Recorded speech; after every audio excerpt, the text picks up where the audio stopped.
પાઠ 6 લોહીની સગાઈ.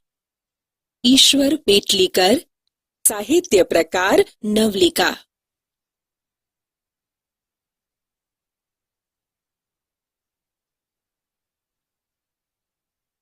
વિદ્યાર્થી મિત્રો, દુનિયામાં તમને, મને, સૌને સૌથી વધુ ગમતી વ્યક્તિ વિશે થોડી વાતો કરીએ.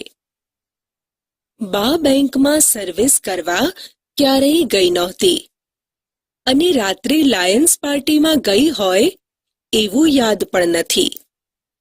બા નવી નવી ડિશ શીખવા કુકિંગ ક્લાસમાં ગઈ નહોતી, છતાં ઇંગ્લિશ નામ ખડક્યા વગર એ થાળીમાં જે મૂકતી એ બધું જ અમૃત બની જતું.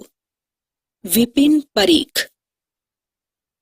ભગવાનને ભજતા મહેશ્વર આવી મળે, ભગવાનને ભજતા મહેશ્વર આવી મળે, મળે ન એક જ માં કોઈ ઉપાય કાગડા. દુલાભાયા કાગ.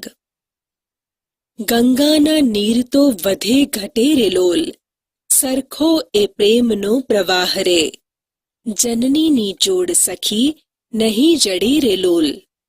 બોટાદકર. કવિ વિપિન પરીખ, કવિ દુલાભાયા કાગ અને કવિ બોટાદકરની કાવ્ય પંક્તિઓમાં માતાના પ્રેમનું મહિમાગાન થયું છે. જગતની સમગ્ર ભાષામાં માતા વિશેની કવિતાઓ મળી જ રહેવાની. એનું એકમાત્ર કારણ માતૃપ્રેમ છે. માતા પ્રેમ અને બલિદાનની મૂર્તિ છે. મિત્રો, ચાલો માતૃત્વનું નિરૂપણ કરતી લોહીની સગાઈ નવલિકા જોઈએ. તેના લેખક છે ઈશ્વર પેટલીકર. તેમનો જન્મ 9/9/1916 ના રોજ અને તેમનું અવસાન 22/11/1983 ના રોજ થયું હતું. તેમણે જન્મટીપ, પાતાળ કૂવો, લાક્ષાગૃહ, ધરતીનો અવતાર વગેરે જેવી મહત્વની નવલકથાઓ લખી છે. તો પારસમણી, ચિનગારી, આકાશગંગા, કઠપૂતળી અને લોહીની સગાઈ જેવા સુપ્રસિદ્ધ નવલિકા સંગ્રહો લખ્યા છે. લોહીની સગાઈ પાઠ એમના લોહીની સગાઈ નવલિકા સંગ્રહમાંથી લેવામાં આવ્યો છે. તેનો સાહિત્ય પ્રકાર નવલિકા, ટૂંકી વાર્તા છે.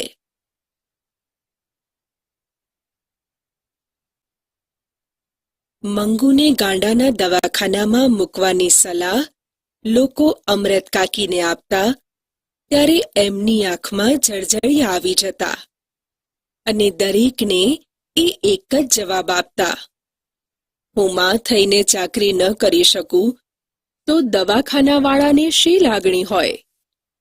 ખોડા ઢોરને પાંજરાપોળમાં મૂકી આવવા જેવું જ એ તો કહેવાય.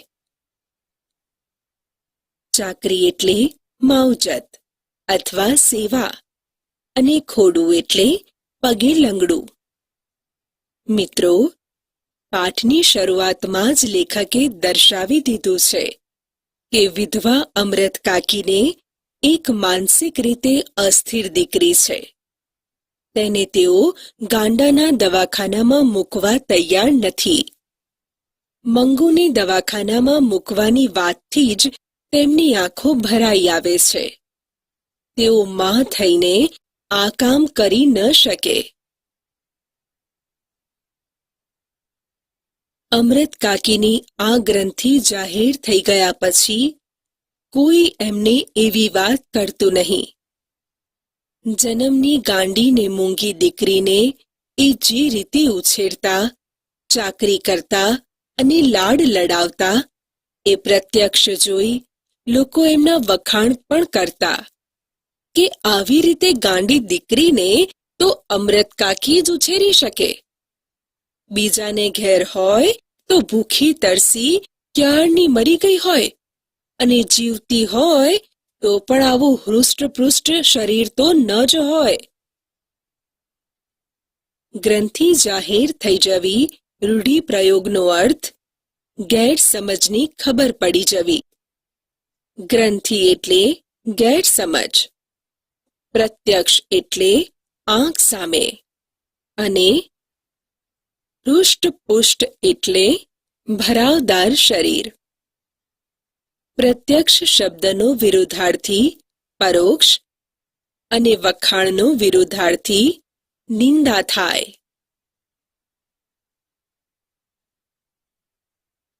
મંગુ સિવાય અમૃત કાકીને 3 સંતાનો હતા, 2 દીકરા અને 1 દીકરી.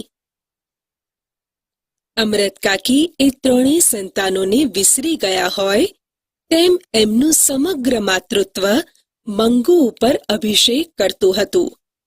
એટલી રજાઓમાં દીકરાઓ અવારનવાર ઘેર આવતા ત્યારે એમનું ઘર બાળ પૌત્ર પૌત્રીઓથી ખિલખિલાટ હસી ઉઠતું. છતાં દાદીમા તરીકે અમૃત કાકી હરખપદુડા થઈ જતા નહીં. ભાગ્યે જ બાળકોને એ તેડતા, રમાડતા કે લાડ કરતા. અભિષેક કરવો રૂઢિપ્રયોગનો અર્થ જળથી સ્નાન કરાવવું, અને હરખપદુડા થઈ જવું એટલે આનંદથી ગાંડા ઘેલા થઈ જવું થાય. દીકરો કે દીકરી મા બાપ માટે મૂડી ગણાય અને તેમના સંતાનો વ્યાજ ગણાય. મૂડી કરતા વ્યાજ વધારે વહાલું લાગે, એમ દીકરાઓના સંતાનો માતા પિતાને વહાલા લાગે. પણ અમૃત કાકીના કિસ્સામાં એવું નહોતું. મંગુ પર જ પોતાના સઘળા પ્રેમનો અભિષેક તેઓ કરતા. પોતાના દીકરાના સંતાનોને ભાગ્યે જ રમાડતા.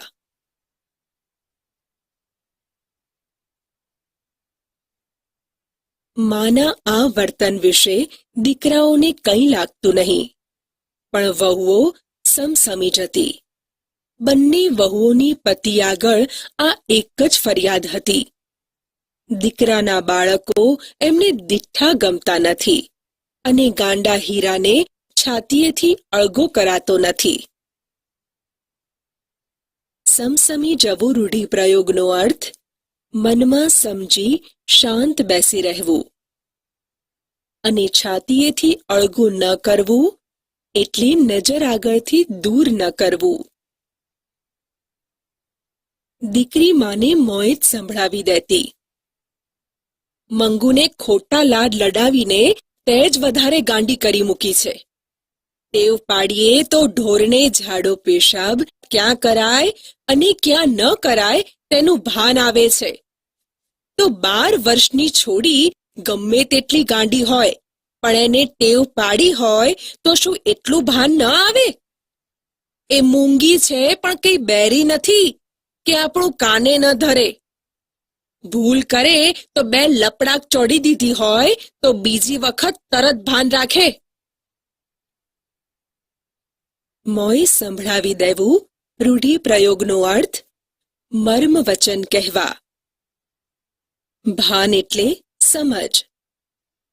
છોડી તળપદા શબ્દનો અર્થ છોકરી અથવા દીકરી. કાને ન ધરવું રૂઢિપ્રયોગનો અર્થ ધ્યાન ન દેવું. અને લપડાક ચોડી દેવી એટલે તમાચો મારી દેવો થાય. મૂંગો શબ્દનો વિરુદ્ધાર્થી શબ્દ વાચાળ થાય.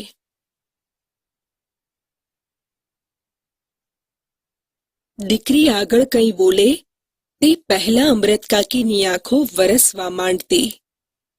દીકરીનું હૈયું પણ ભરાઈ આવતું, પરંતુ કઠણ કાળજું કરી એ મનનો ડૂમો કાઢી નાખતી. તું કંઈ કાયમ બેસી રહેવાની નથી. ભાભીઓને પનારે એ પડશે ત્યારે રોજ એના મળમૂતર ધોવા જેટલી કોઈ આળપંપાળ નહીં કરે, અને એ દુઃખી દુઃખી થઈ જશે. સહેજ અટકીને ધીમે સાદે એ કહેતી: દવાખાનામાં મૂકવાથી ડાઈ નહીં થવાની હોય તો નહીં થાય, પણ ઝાડો પેશાબ અને કપડાનું ભાન આવશે તોય બસ છે. ભાઈઓના ઘરમાં ભગવાને ધાન ઘણું આપ્યું છે. ભાભીઓ ટંકે ખાવા ન આપે એવી કજાત પણ નથી. આંખો વરસવા માંડવી રૂઢિપ્રયોગનો અર્થ આંખમાંથી આંસુ સરવા. હૈયું ભરાઈ આવવુંનો અર્થ દુઃખ કે લાગણીથી રડું રડું થઈ જવું. કઠણ કાળજું કરવુંનો અર્થ હૈયું મક્કમ કરવું. મનનો ડૂમો કાઢી નાખવો એટલે મનની મૂંઝવણ દૂર કરવી. અને પનારે પડવું રૂઢિપ્રયોગનો અર્થ ફરજિયાતપણે જવાબદારી ઉપાડવી થાય. આળ પંપાળ એટલે સારવાર. ટંક એટલે જમવાનો સમય. અને કજાત એટલે ખરાબ. અમૃત કાકીની બીજી દીકરી કમુ મંગુને ઝાડો અને પેશાબ કરવાનું ભાન નથી, એ ભાન આવે એ માટે તેને દવાખાનામાં મૂકવાનું કહે છે. પણ શું અમૃત કાકી એના માટે તૈયાર થશે? અમૃત કાકી લોકોને દવાખાના અંગે પાંજરાપોળની ઉપમા આપતા ત્યારે લોકો પરાયા તરીકે જે કહી શકતા નહીં તે દીકરી કહી નાખતી. દવાખાનું પાંજરાપોળ જેવું હશે અને કદાચ મંગુ મરી ગઈ તો એનો અને કુટુંબનો છુટકારો થશે. પાંજરાપોળ એટલે અશક્ત કે ઘરડા ઢોરને રાખવાનું સ્થળ.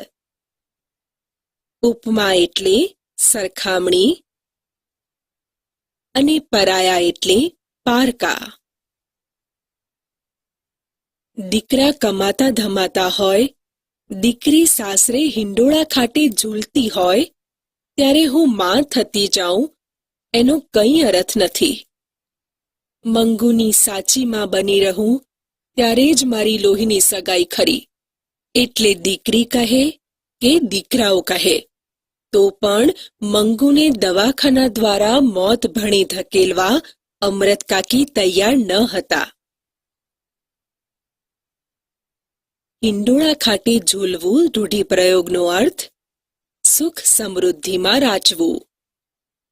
અરથ એટલે અર્થ. અને મોત ભણી ધકેલી દેવું એટલે મૃત્યુને શરણે કરવું. પોતાના દીકરા અને દીકરી અમૃત કાકીને સમજાવે છે કે મંગુને ગાંડાના દવાખાનામાં મૂકવી. પરંતુ અમૃત કાકી વિચારે છે, સંતાનો સુખી હોય, સ્વસ્થ હોય ત્યારે હું માં તરીકે તેમની સાથે રહું એમાં શું? ખરી માં તો એ છે જે સંતાનોના મુશ્કેલીના સમયમાં એમની સાથે રહે, પોતાની લોહીની સગાઈને જાળવી રાખે. ખરેખર મિત્રો, આવું માં જ વિચારી શકે.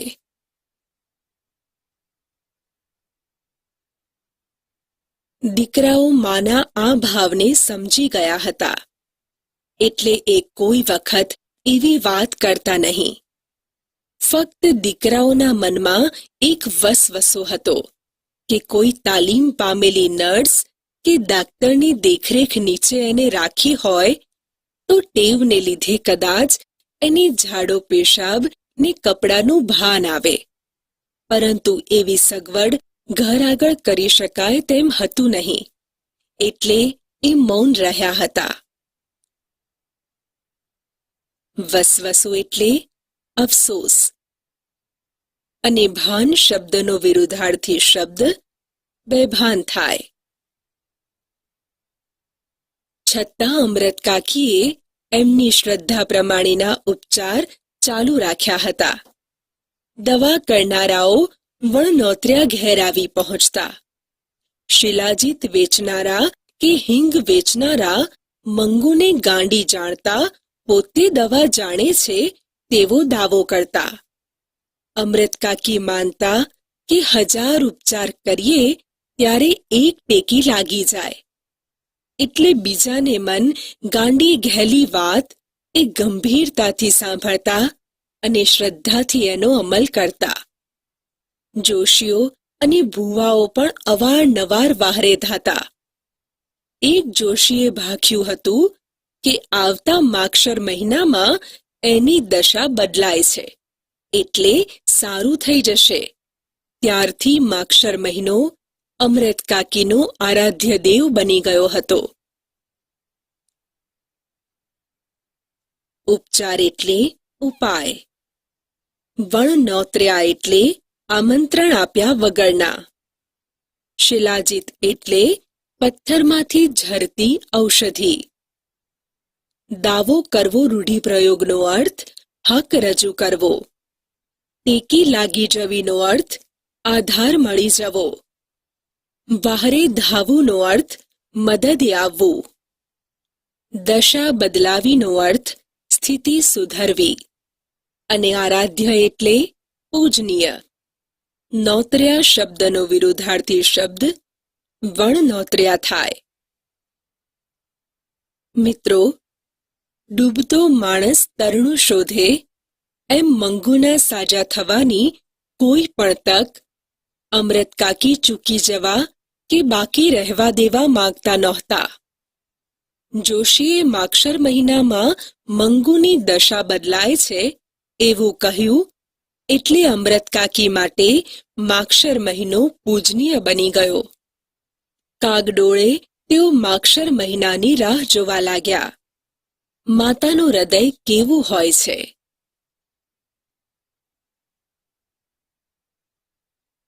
માગશર મહિને તાકડે મંગુને 14 વર્ષ પૂરા થઈ રહેતા હતા, એટલે કોઈ ડાહ્યું માણસ જે તરંગે ન ચડી જાય તેવા તરંગે અમૃત કાકી ચડી જતા. 14મું ઉતરતા કમુને પરણાવેલી.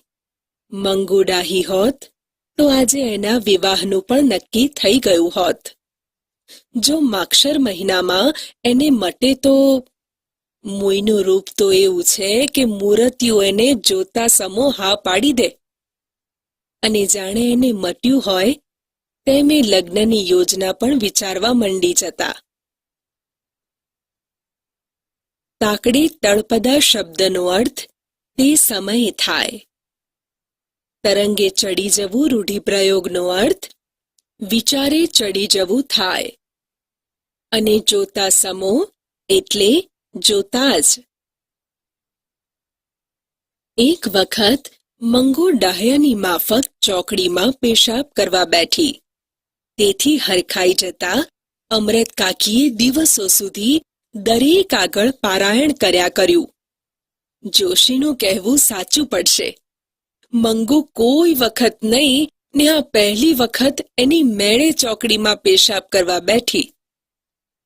સાંભળનારને ગળે આ વાત ઉતરવી મુશ્કેલ હતી, કારણ કે એ સાંભળતી વખતે મંગુ પેશાબ કરી ભીની માટી આંગળા વડે ખોતરતી નજરે પડતી.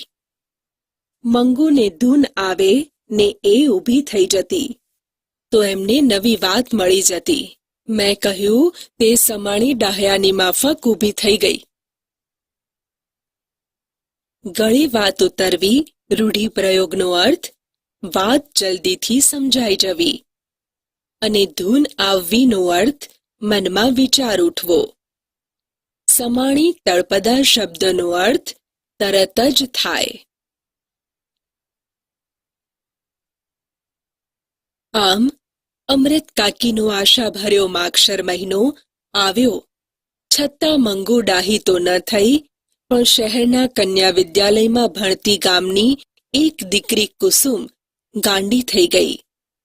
મંગુની માફક એને પણ ઝાડો પેશાબનું ભાન ન રહ્યું. અમૃત કાકીને એથી દુઃખ તો થયું, પણ સાથે સાથે સંતોષ પણ થયો કે ડાહી ડમરી છોડી ગાંડી થતા આવું ભાન ગુમાવી બેસે તો જન્મથી ગાંડી મંગુને બિચારીને એવું ભાન ન હોય તો એમાં શી નવાઈ. કુસુમને દવાખાનામાં મૂકવાનું નક્કી થયું. એ સમાચાર જાણી અમૃત કાકીને ઓછું આવ્યું કે એની માં જીવતી હોત તો એને દવાખાને મૂકવા ન દેત. મા વગર બધું સોનું કહ્યું છે તે ખોટું નહીં. એ સાથે પોતાની આંખ મીંચાતા મંગુને પણ ભાઈઓ દવાખાને મૂકી આવતા હોય તેવું દ્રશ્ય એમને કંપાવી ગયું. ઓછું આવવું રૂઢિપ્રયોગનો અર્થ દુઃખ થવું, અને આંખ મીંચાવી રૂઢિપ્રયોગનો અર્થ મરણ પામવું થાય. કંપવું એટલે ભયથી ધ્રુજવું. પહેલા મહિનાને અંતે કુસુમને સારો ફાયદો થયો તેવા સમાચાર આવ્યા. એને બાંધી મૂકવી પડતી તે હવે છૂટી ફરે છે, છતાં તોફાન કરતી નથી. ઝાડો પેશાબનું પૂરેપૂરું ભાન આવ્યું છે. ગાંડ પણ રહ્યું હોય તો ફક્ત આખો દિવસ એ ગાયા કરે છે એટલું જ. એ પણ બીજા મહિનામાં મટી જશે એવો દાક્તરે અભિપ્રાય આપ્યો હતો. બીજે મહિને કુસુમને મટી ગયું, છતાં એકાદ મહિનો રહે તો સારું એવી દાક્તરની સલાહથી એને ત્રીજો મહિનો રાખવામાં આવી હતી. એ ઘેર આવી ત્યારે આખું ગામ એને જોવા ઉમટ્યું હતું. સૌથી મોખરે અમૃત કાકી હતા. કુસુમને પૂરેપૂરી ડાહી થઈ ગયેલી જોઈ અમૃત કાકીને દરેક સલાહ આપવા માંડી ગયું. કાકી, તમે મંગુને એક વખત દવાખાનામાં મૂકી તો જુઓ, જરૂર એને મટશે. અમૃત કાકીએ જિંદગીમાં પહેલી વખત દવાખાનાનો વિરોધ ન કર્યો. બીજે દિવસે એમણે કુસુમને પોતાને ઘેર બોલાવી. એને પાસે બેસાડી દવાખાનાની હકીકત પૂછવા માંડી. નર્સ કે દાક્તરને કોઈ ગાંડા તમાચા મારી જાય તો પણ એ લોકો એના ઉપર ખીજાતા નથી કે એને મારતા નથી. એ જાણી એમને દવાખાના ઉપર શ્રદ્ધા પણ બેઠી. નવી આશા જન્મી કે મંગુના કરમમાં દવાખાનામાં જવાથી મટે એવું લખ્યું હશે, તોય કોને ખબર. આટલા ઉપચાર કરી જોયા ત્યારે એક વધારે. શ્રદ્ધા શબ્દનો વિરુદ્ધાર્થી શબ્દ અશ્રદ્ધા થાય. છેવટે મંગુને દવાખાને મૂકવી એવો અમૃત કાકીએ નિર્ણય કર્યો. એ માટે મોટા દીકરાને ઘેર આવી જવા એમણે પત્ર પણ લખાવ્યો. છતાં એ નિર્ણય લીધો ત્યારથી એમની ઊંઘ ઉડી ગઈ હતી. જાણે પોતે હારીને આ કામ કરી રહ્યા હતા એમ એમના મગજ ઉપર એક જાતનો ભાર જણાવા લાગ્યો હતો. મંગુ મોટી થતી જતી હતી. પોતાની વૃદ્ધાવસ્થા વધતી જતી હતી. વહુઓ ચાકરી નહીં કરે એની ખબર પડી ગઈ હતી, કારણ કે બેમાંથી એકે વહુએ હજુ સુધી સાથે રહેવા આવવાનું આમંત્રણ આપ્યું ન હતું. એ સ્થિતિમાં મંગુનો પ્રભુ હોય અને એને મટી જાય કે ન મટે તો પણ જો એને દવાખાનામાં ગોઠી જાય તો મરતી વખતે પોતાને એક જાતની શાંતિ રહે કે એની ચાકરી કરનાર દુનિયામાં પારકું પણ છે ખરું. ગોઠી જવું રૂઢિપ્રયોગનો અર્થ ફાવટ આવવી. પારકું શબ્દનો વિરુદ્ધાર્થી શબ્દ પોતાનું થાય. આ વિચાર વહેણ સાથે અમૃત કાકીની આંખોમાંથી એટલું બધું પાણી વહી જતું કે પથારી પલળી જતી. હૈયું પોકારી ઉઠતું, ગમે તે બાનું ભલે કાઢો, પણ મૂળ વાત એટલી કે તમે દીકરીથી થાક્યા છો. અમૃત કાકી ઊંઘમાંથી ઝબકી જતા, બોલી ઉઠતા, શું હું થાકી છું? હૈયું બમણા જોરથી પોકારી ઉઠતું, એક વાર નહીં ને 1000 વાર. વિચાર વહેણ એટલે અતિશય વિચારવું, અને ઝબકી જવું રૂઢિપ્રયોગનો અર્થ અચાનક જાગી જવું થાય. અમૃત કાકીને થયું પોતે દીકરાને પત્ર લખ્યો તે જ મોટી ભૂલ કરી. એવી શી ઉતાવળ હતી કે શિયાળાની ટાઢમાં એને દવાખાને ધકેલવી પડે? રાતમાં હું એને કેટલાય વખત ઓઢાડું છું. દવાખાનામાં એમ ઘડીએ ઘડીએ કોણ ઓઢાડશે? ઉનાળામાં મૂકવાનું રાખ્યું હોત તો ઠીક થાત. પરંતુ પત્ર મળતા દીકરો આવી પહોંચ્યો. દવાખાનામાં દાખલ કરવાનો મેજિસ્ટ્રેટનો હુકમ પણ મેળવી લીધો. એક અઠવાડિયામાં જ મંગુને મૂકવા જવાનું આવી પહોંચ્યું. અમૃત કાકીને ખાતરી થઈ ગઈ કે દીકરો ગાંડી બહેનને દવાખાનામાં ધકેલી વેઠ ઉતારવા માંગે છે. એવું ના હોત તો પત્ર મળતા તરત આવી શું કામ પહોંચે? મેજિસ્ટ્રેટ એટલે ન્યાયાધીશ, અને વેઠ ઉતારવી રૂઢિપ્રયોગનો અર્થ મને જેમ તેમ કામ કરવું થાય. મંગુને મૂકવા જવાનું હતું તે રાતે અમૃત કાકીને બિલકુલ ઊંઘ આવી ન હતી. સવારમાં એક વિચાર એ પણ આવ્યો કે પોતે સાથે ન જાય તો સારું. દવાખાનાવાળા દીકરીને પોતાનાથી છૂટી પાડશે તે સહેવાશે નહીં.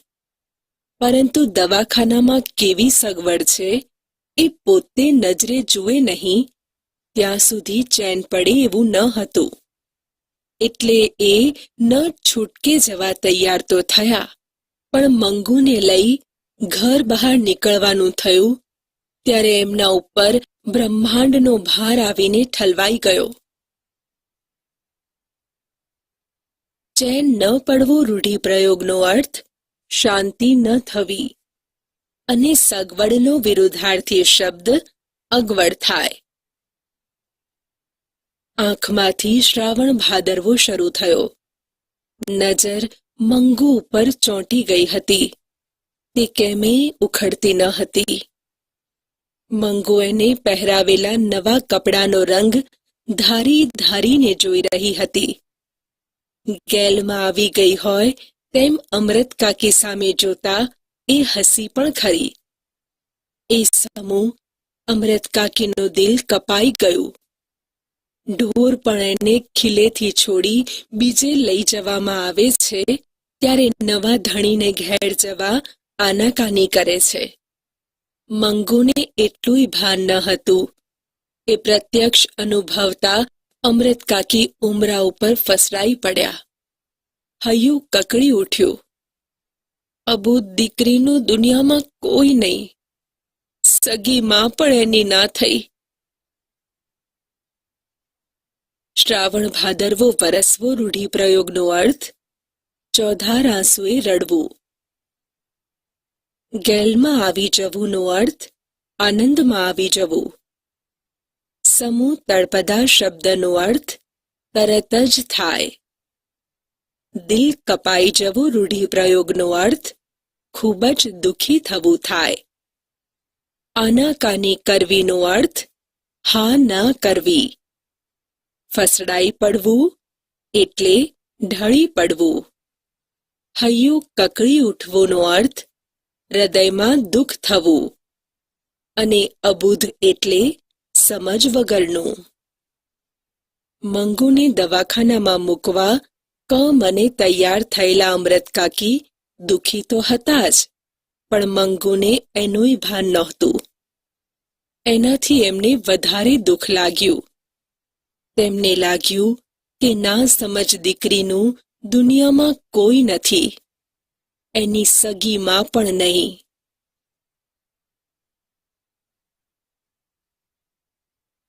દીકરાએ મા તરફ નજર કર્યા સિવાય લથડિયું ખાઈ પગ ઉપાડતા કહ્યું, મોડું થાય છે, હવે નીકળવું જોઈએ. અને ફળિયા બહાર નીકળતા એણે ધોતિયાના છેડા વતી આંખો લૂછી નાખી. પાડોશી સ્ત્રીએ મંગુનો હાથ ઝાલી આગળ દોરી. બીજી સ્ત્રીઓએ અમૃત કાકીને ટેકો આપ્યો. છેવટે કડવો ઘૂંટડો હૈયામાં સમાવી ઢીચણ ઉપર હાથ ટેકવી એ ઊભા થયા. બે જણે ઝાલીને ચડાવ્યા ત્યારે એમનાથી ડમણિયામાં ચડાયું. લથડિયું એટલે ગળથોલું. કડવો ઘૂંટડો હૈયામાં સમાવવો એટલે દુઃખ કે પીડા સહન કરવા. અને ડમણિયું એટલે નાનું ગાડું. મંગુ ગાંડી છે એમ જાણતા ગાડીમાં મુસાફરોને મજાનો ખોરાક મળી ગયો. આવી ખાધે પીધે સુખી છોડીને દવાખાનામાં મૂકશો એટલે મહિના દાડામાં લાકડા જેવી થઈ જશે. ત્યાં તો ઢોરની પેઠે ટંકે જેમનું તેમનું નીર્યું એટલે બસ. આ છોડીની માં નથી? અમૃત કાકીને આ ઘા અસહ્ય થઈ પડ્યો. આંખમાં આંસુ આવી ગયા. કંઠ રૂંધાઈ ગયો. શરમથી ડોકું નીચું નમી ગયું. સાથે સાથે માથું નમતા માં તરીકેનો એમનો દાવો પણ આપોઆપ વ્યક્ત થઈ ગયો. બાપ રે, તમે માં થઈને એને ધકેલી મૂકો છો, પછી દવાખાનાવાળાનો શું દોષ કાઢવો? ઘા અસહ્ય થઈ પડવો રૂઢિપ્રયોગનો અર્થ આઘાત સહન ન થવો. કંઠ રૂંધાઈ જવોનો અર્થ શ્વાસ અટકી જવો થાય. વ્યક્ત શબ્દનો વિરુદ્ધાર્થી શબ્દ અવ્યક્ત અને દોષનો વિરુદ્ધાર્થી નિર્દોષ થાય. અમૃત કાકી જો એકલા હોત કે દીકરાને માઠું લાગવાની બીક ન હોત તો વળતી ગાડીમાં મંગુને લઈ એ ઘેર પાછા ફર્યા હોત. પરંતુ બીજો ઉપાય ન હતો એટલે ભારે પગલે અને ભારે હૈયે એ દવાખાનામાં દાખલ થયા. મુલાકાતનો સમય હતો એટલે વચલા ખંડમાં દર્દીઓ અને એમના સગા સંબંધીઓ છૂટા છૂટા બેઠા હતા. સ્વજનોએ ઘેરથી આણેલી રસોઈ ઘણા જમતા હતા. માઠું લાગવું એટલે દુઃખ લાગવું અથવા અપમાન લાગવું. ભારે પગલે અને ભારે હૈયે એટલે અતિશય દુઃખી હૃદય. આણેલી તળપદા શબ્દનો અર્થ લાવેલી થાય.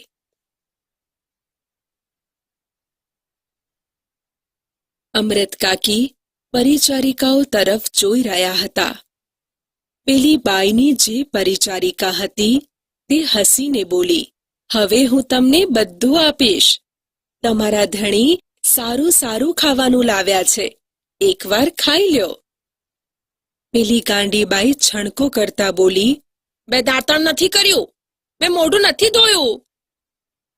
અમૃત કાકીએ જોયું તો એનું મોં ધોયેલું હતું. છતાં સહેજ પણ ખીજાયા વગર પરિચારિકાએ પાણીનો લોટો લાવી એનું મોં ધોવડાવ્યું. નેપકિન વતી મોં લૂછી નાખ્યું. અમૃત કાકીના હૈયાને ટાઢક વળી કે કામ કરનાર લોક છે તો માયાળુ. પરિચારિકા એટલે સ્ત્રી સેવિકા, નર્સ. ધણી તળપદા શબ્દનો અર્થ પતિ થાય. છણકો કરવો રૂઢિપ્રયોગનો અર્થ ગુસ્સા સાથે તોછડાઈથી બોલવું. હૈયે ટાઢક વળવીનો અર્થ હૈયામાં નિરાંત થવી. ડાક્ટર અને સ્ત્રી વોર્ડની મેટ્રન આવી પહોંચ્યા. અમૃત કાકીના દીકરાએ મેજિસ્ટ્રેટનો હુકમ આપ્યો. માને સંતોષ થાય તે માટે એ સાંભળે તેમ સારી સારવાર કરવા જણાવ્યું. મેટ્રને કહ્યું, એ બાબતમાં તમારે ચિંતા ન કરવી. વચ્ચે અમૃત કાકી બોલ્યા, બોન, ચિંતા એટલા માટે કરવાની કે આ સાવ ગાંડી છે. કોઈ પાસે બેસીને એને ખવડાવે નહીં તો એ ખાતી નથી. આટલું બોલતા એમનો કંઠ ભરાઈ આવ્યો અને વાક્ય અધૂરું રહી ગયું. દૂર ઊભેલી પરિચારિકાઓ નજીક દોડી આવી. એક બોલી ઉઠી, તમે બા કોઈ જાતની ફિકર કરશો નહીં, અમે એને મોંમાં કોળિયો ઘાલીને ખવડાવીશું. મેટ્રન અંગ્રેજી શબ્દનો અર્થ મુખ્ય નર્સ.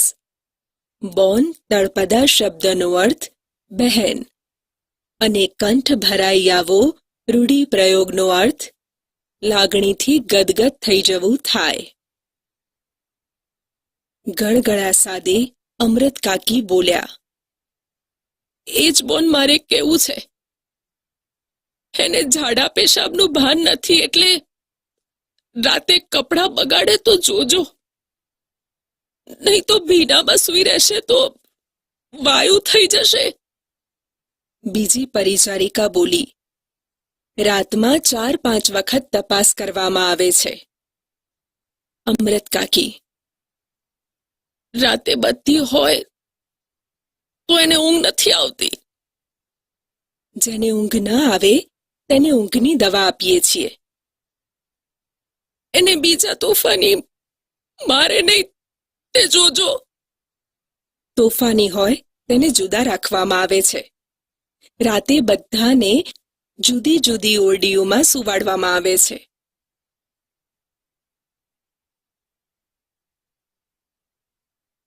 મળવા આવેલા મુલાકાતીઓ વિદાય લેતા ત્યારે દર્દીને અંદરના ખંડમાં લઈ જવા પૂરતું બારણું થોડું ખુલતું.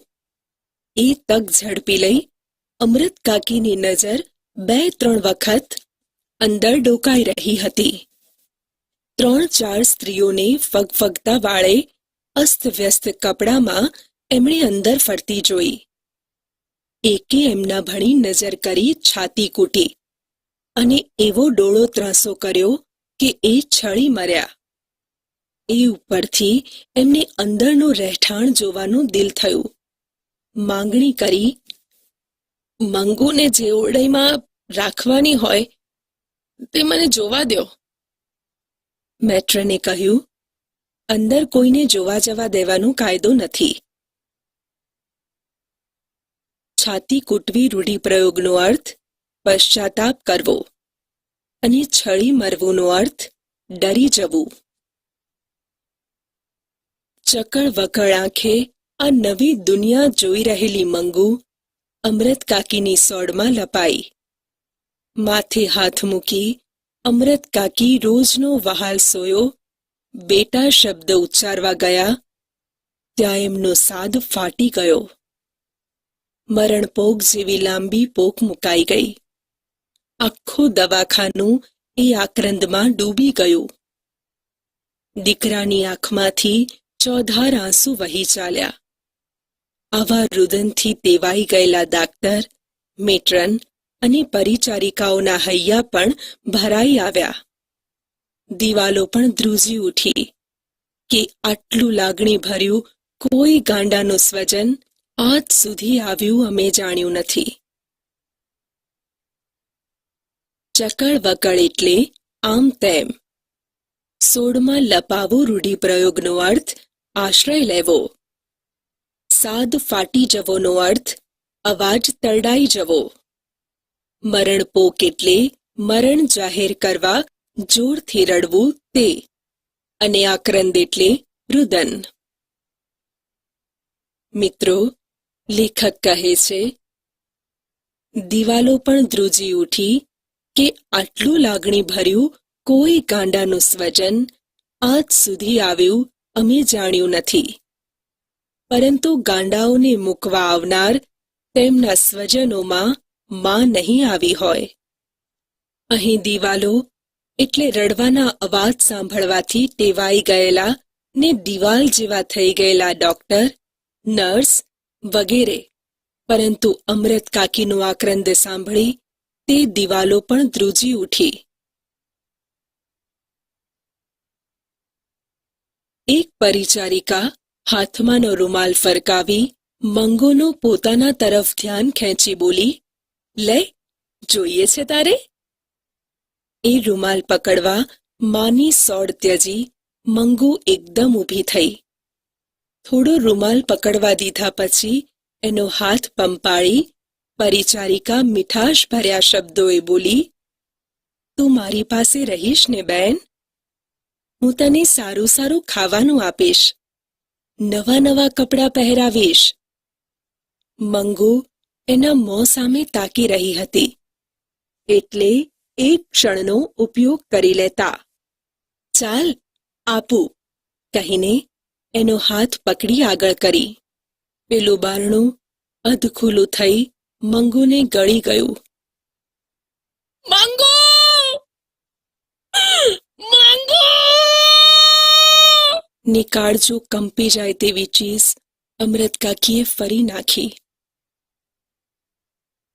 અધખુલ્લું એટલે અડધું ખુલેલું, અને ગળી જવું એટલે પોતાનામાં સમાવી લેવું. ડાક્ટરે આશ્વાસન આપતા કહ્યું, ઘરડા બા, અને બાજુમાં ઊભેલા દીકરા તરફ આંગળી કરતા જણાવ્યું, આ તમારા દીકરા જેવો મને પણ દીકરો ગણજો. દીકરીને દવાખાનામાં નહીં, પણ દીકરાને ઘેર મૂકી જાઓ છો એમ માનજો. આધેડ ઉંમરની બાળ વયમાં વિધવા થતા આ ક્ષેત્રમાં પડેલી મેટ્રને આશ્વાસન આપતા કહ્યું, આજ સુધી તમે એના એક બા હતા, આજથી હું એની નવી બા થઈ છું. આશ્વાસન એટલે દિલાસો. વિધવા શબ્દનો વિરુદ્ધાર્થી શબ્દ સધવા થાય.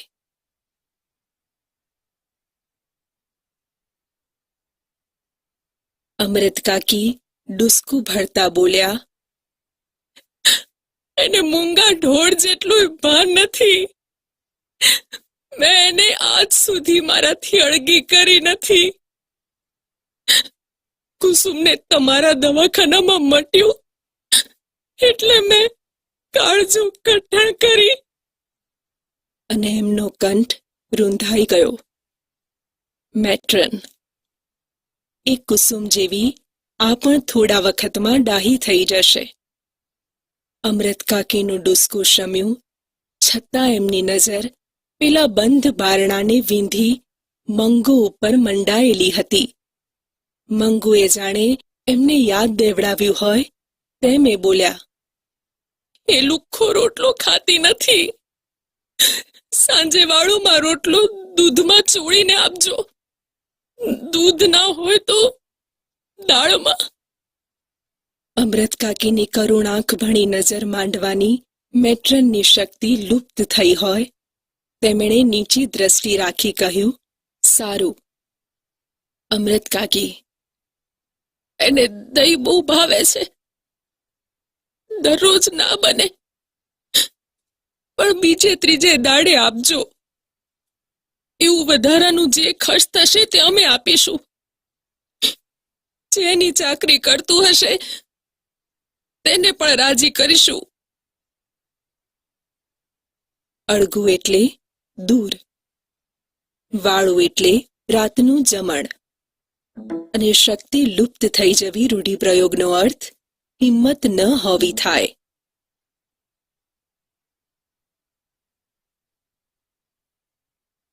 અમૃત કાકી અને દીકરો મંગુને મૂકી દવાખાનાની બહાર નીકળ્યા ત્યારે બંનેના મોં ઉપર શોકના વાદળ છવાયેલા હતા. મૂંગા મૂંગા બંને બહાર ઊભેલી ઘોડાગાડીમાં બેસી વિદાય થયા. ગાડીના ડબ્બામાં પગ મૂકતા અમૃત કાકીને સાંભળી આવ્યું, દવાખાનામાં સુવા ખાટલો આપતા હશે કે નહીં? મંગુ નીચે સૂઈ રહેલી નથી, એટલે જો ખાટલો નહીં હોય તો એને નહીં ફાવે. મનમાં થયું કે જો પોતાને અંદર જોવા જવા દીધી હોત તો આ ભાળવણી કરવાનું રહી ન જાત. ઓરડીમાં ખાટલો ન જુવત એટલે તરત સાંભળી આવત, દવાખાનામાં કામ કરનાર માયાળુ છે, ભલા છે. એવી ખાતરી અમૃત કાકીને થઈ હતી, પરંતુ એમને અંદર જવા દીધા ન હતા એટલે વસવસો રહી ગયો હતો કે આપણને નહીં ગમે તેવું હશે ત્યારે જ અંદર જવા નહીં દેવાનો કાયદો કર્યો હશે ને. એનો ટેકો આપતું હતું પેલું અધખોલું બારણું. ભૂતની માફક ભમતી ગંદી, જથર વથર અને ભૂખે મરી ગઈ હોય તેવી બિહામણી ગાંડી સ્ત્રીઓ. એ સાથે અમૃત કાકીને મંગુ પોતાને ન જોવાથી રડતી હોય તેવો સાદ સંભળાયો. એમની આંખોમાંથી આંસુ ચાલ્યા. બાજુમાં બેઠેલી સ્ત્રીએ પૂછપરછ કરી, કેમ બા રડો છો? કોઈનું મયણું થયું છે? વસવસુ એટલે અફસોસ, જથર વથર એટલે વેરવિખેર, બિહામણી એટલે ડરામણી, અને મયણું તળપદા શબ્દનો અર્થ મરણ થાય.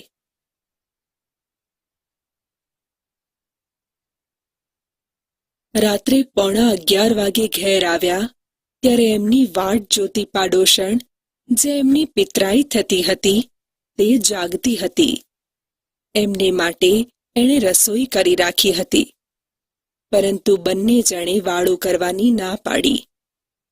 સ્વજનના મરણનો ઘા તાજો હોય ત્યારે જેમ આગ્રહ કરનારની જીભ ન ઉપડે, તેમ પાડોશણ ખેંચતાણ ન કરી શકે.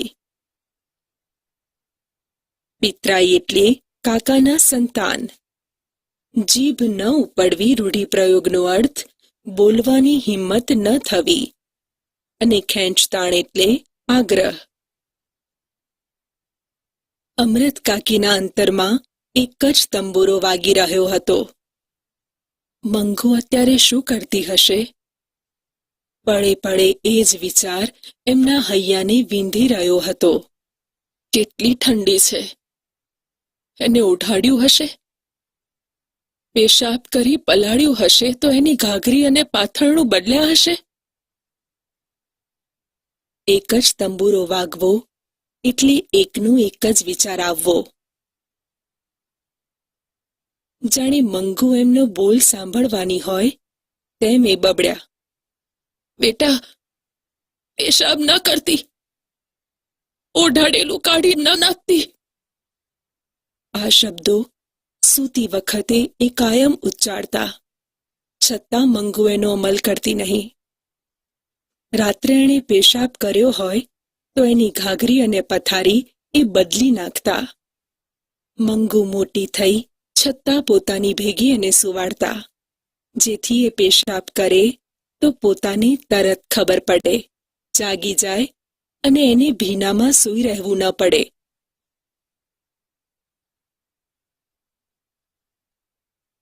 અમૃત કાકીને પોતાને પણ એના વગર પથારી સૂની સૂની લાગતી હતી. મનમાં થયું, મારા ભેગી સુવા ટેવાઈ ગયેલી એને ઊંઘ આવી હશે. એ સાથે એની આંખો બહાવરી બની પોતાને શોધતી હોય તેમ એમને દેખાયું. એમણે ઈસ ઉપર કપાળ કૂટ્યું. હું માં થઈને એને દવાખાને હડસેલીને આવતી રહી. એમનાથી ડૂસકું ભરાઈ ગયું. કપાળ કૂટવું એટલે શોકના આવેશમાં માથું પછાડવું. બહારના ખંડમાં સૂતેલા દીકરાને પણ ઊંઘ આવી ન હતી. મા કરતા એને 100મા ભાગની મંગુ સાથે માયા ન હતી, છતાં એની છાતી ઉપર પણ વેદનાનો કાળમીંડ પથ્થર મુકાઈ ગયો હતો. માના ડુસકા સાથે એની આંખમાંથી પણ આંસુ વહેવા લાગ્યા. પોતાને આટલી વેદના થાય છે તો માને શું શું થતું હશે? વેદના માના હૈયાનું માંસ કેવી ક્રૂર રીતે ચૂંથી રહી હતી, તેનો સાક્ષાત્કાર જીવનમાં પહેલી વખત દીકરાને થયો. એનું હૈયું પોકારી ઉઠ્યું, માનું આ દુઃખ કોઈ ઉપાયે ટાળવું જોઈએ. દીકરો થઈને આટલું હું ન કરી શકું તો મારું જીવતર ધૂળ છે.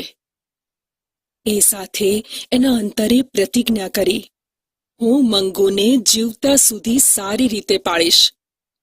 વહુ એના મળમૂતર ધોવા તૈયાર નહીં હોય તો હું ધોઈશ. એ સાથે વેદનાનો કાળમીંડ પથ્થર એની છાતી ઉપરથી ખસી ગયો. વેદના એટલે પીડા અને કાળમીંઢ એટલે ખૂબ કઠણ અને કાળો પથ્થર. અમૃત કાકીએ બીજું ડૂસકું ભર્યું હોત તો દીકરાએ તે ઘડીએ જ એમને પોતાની પ્રતિજ્ઞા જણાવી શાંત પાડ્યા હોત. પરંતુ એ જંપી ગયેલા લાગ્યા એટલે હવે સવારે વાત એમ માની દીકરાએ ઊંઘવા આંખ મીચી અને થોડી વારમાં એની આંખ મળી ગઈ. જંપવું એટલે આરામ લેવો અને આંખ મળવી રૂઢિપ્રયોગનો અર્થ ઊંઘ આવી જવી થાય.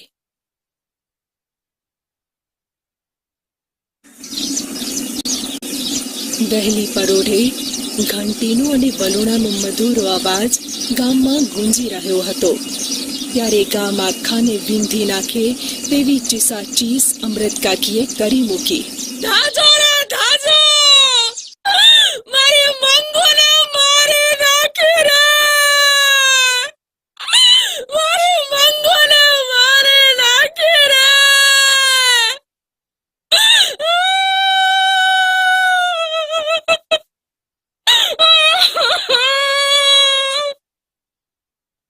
મારી મંગોને મારી નાખી રે! ધાજો રે ધાજો! દીકરો ખાટલામાંથી ઉછળી પડ્યો. પાડોશી દોડી આવ્યા. ઘંટીઓ ને વલોણા થંભી ગયા. જેણે સાંભળ્યું તે ધાઈ આવ્યા અને આવ્યા તેવા હબકી ગયા. અમૃત કાકી મંગુની નાતમાં વટલાઈ ગયા હતા. વલોણું એટલે વલોવાનું સાધન અથવા રવૈયો. ધાજો તળપદા શબ્દનો અર્થ દોડજો. હબકી જવું એટલે હેબતાઈ જવું અથવા ચોંકી જવું. મંગુની ચિંતામાં ગરકાવ થઈ ગયેલા અને તેના જ વિચારોમાં ખોવાયેલા અમૃત કાકી મંગુની નાતમાં જ વટલાઈ ગયા. એટલે મંગુ જેવા જ અસ્થિર મગજના થઈ ગયા. નાના બાળકની સાથે વાત કરતી માતા બાળક જેવી જ કાલી કાલી બોલી બોલે. બાળક સાથે બાળક બની જાય તેમ મંગુના ચિંતનમાં ડૂબેલા અમૃત કાકી એના જેવા જ થઈ ગયા. માતૃત્વની પરાકાષ્ઠા.